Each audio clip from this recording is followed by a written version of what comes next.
So next one, hi Dave, it's great to see you doing so well. Thanks for doing this series with the doc. It is deeply interesting to hear from someone who acknowledges both the bodybuilding side of hormone use as well as the clinical side. By the way, Dave is always doing well. Dave lives a good life and is always within about 2% body fat of maybe not that low of stage ready competition, right? I know some good people between you and Aaron Poser.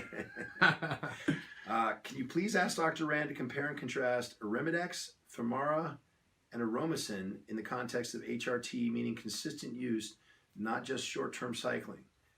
Do they all lower LDL, and how do we deal with this? Thanks again, Casey Dar. Well, Aromatase, which is also generic is anastrozole, Femara, he notes here the generic is letrozole, are both aromatase inhibitors. Aromatase works differently, exemestane, in that it is what we call a suicide inhibitor. Not worth going into the physiology about that, but they all work fairly similarly in the sense of efficacy to lower estrogen.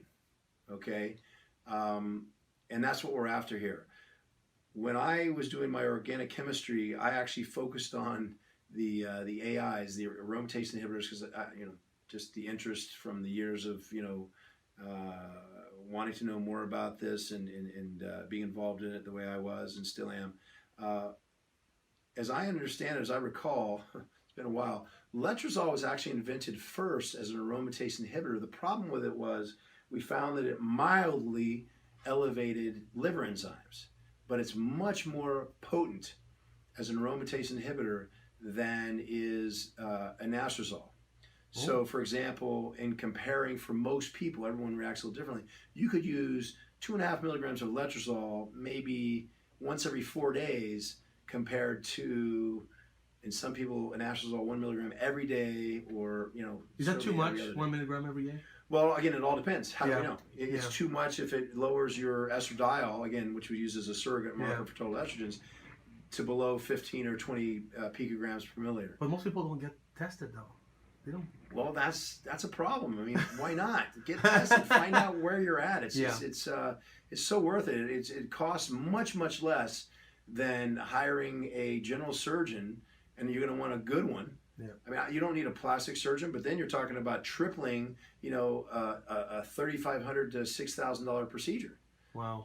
So it's worth spending, what are we talking about here? Really, a couple $100 to see, okay, I've been doing this, and this is what I do. I mean, we'll put you on what I call a prophylactic dose.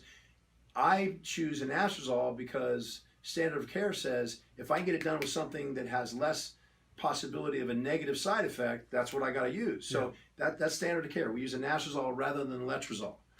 And then in 90 days we do a follow-up to see, okay, are we doing this in the right way? In other words, are we hitting the sweet spot of estradiol? Letrozole is reserved for the cases where somebody's liver is acting differently, and things that you can do, like, in some cases, people that like to have a couple or more glasses of wine a night.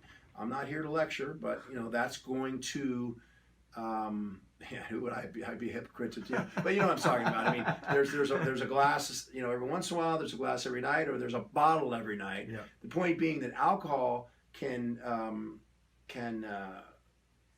upregulate an enzyme that also will, meaning aromatase, that will make testosterone convert into estrogen more often. So maybe you have a guy who's either, in my case, I'm doing bioidentical hormone replacement therapy. Maybe he's doing a little something on the side that he's not being quite honest with me about. Or even if he is, I mean, it's my obligation to protect him. If he's telling me, look, I'm doing, 600 milligrams a week of test and whatever.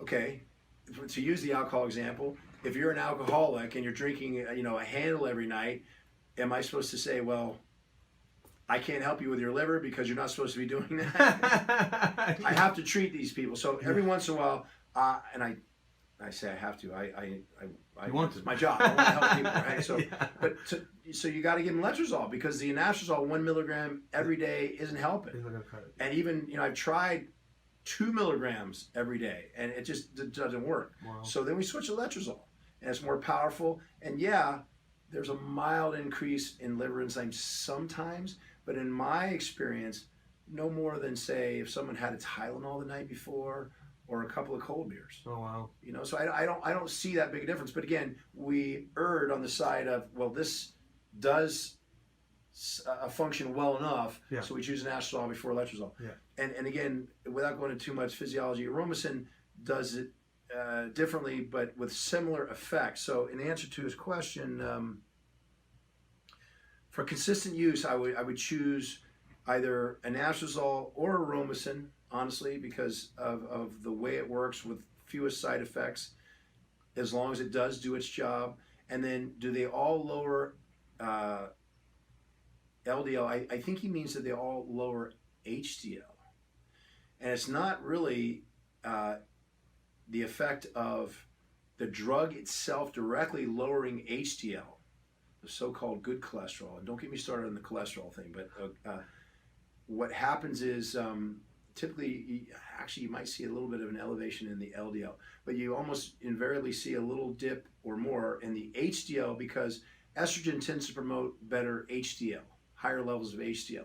So it's not a direct, well, it is, arguably is a direct effect of the drug, not physiologically directly, but it's because lowering estrogen will tend to lower your HDL. And that sometimes you can see, you know, if we correct it, you'll see on the report, okay, less than 6 picograms per milliliter of estradiol. Oh, look, we dropped your HDL by 8 points. Let's do what we're supposed to do, find that sweet spot of estradiol, and then, you know, we find it on the next report. What do you know? His HDL's come back to what it was beforehand. Yeah. Okay? So get tested. That could be a good take-home message anytime. Don't guess when you can test, right? Thank you, Doc.